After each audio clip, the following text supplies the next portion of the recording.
চলো চলো একটা রিলস বানাই। এই আমার সময় নেই, আমি কাজ করছি, তুমি যাও তো। আরে তুমি যদি রিলস বানাও তাহলে তোমার কাজ করার কোনো দরকারই নাই। মানে কি?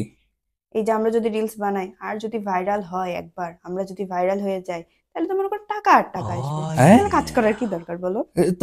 কি রিলস বানাবো তাহলে, এমন কি আমার রিলস? কাছে একটা আইডিয়া আছে। বলো বলো, আইডিয়া বলো। আমি ঘর ঝাড়ু দিতে থাকবো, হ্যাঁ। তুমি আসবা, হ্যাঁ। এসে আমাকে বলবা যে আরে তুমি কেন কাজ করতেছো, দাও আমি কাজ করে দেই। হ্যাঁ। তখন আমি বলবো না না না দরকার নাই। তুমি আবার বলবা যে না না আমিই করে দেই। তো এভাবে এভাবে বলতে থাকবো, কিন্তু লাস্টে গিয়ে আমি তোমাকে কাজ করতে দিব না, আমি নিজেই করে নিব। ও, বুঝতে পারছি, তাহলে সমাজে একটা ভালো ইমপ্রেশন হবে না, যে ওয়াইফরা হাজবেন্ডকে একদমই কাজ করতে দেয় না। হ্যাঁ, আর এটাও তো বুঝতে পারবে মানুষ যে স্বামীদেরও উচিত বউদের কাজে হেল্প করা। হ্যাঁ, চলো চলো বানাই, চলো। এই তুমি কি করছো? তুমি সকাল থেকে রান্না বান্না করলা, থালা বাসন পরিষ্কার করলা, কাপড় চোপড় পরিষ্কার করলা, ঘরও ঝাড়ু দিতে হবে, আমাকে দাও, আমি ঘর ঝাড়ু দিয়ে দিচ্ছি। তুমি দিবা? হ্যাঁ, আমি দিয়ে দিচ্ছি, দাও। থ্যাংক ইউ সো মাচ, নাও ঝাড়ু দাও।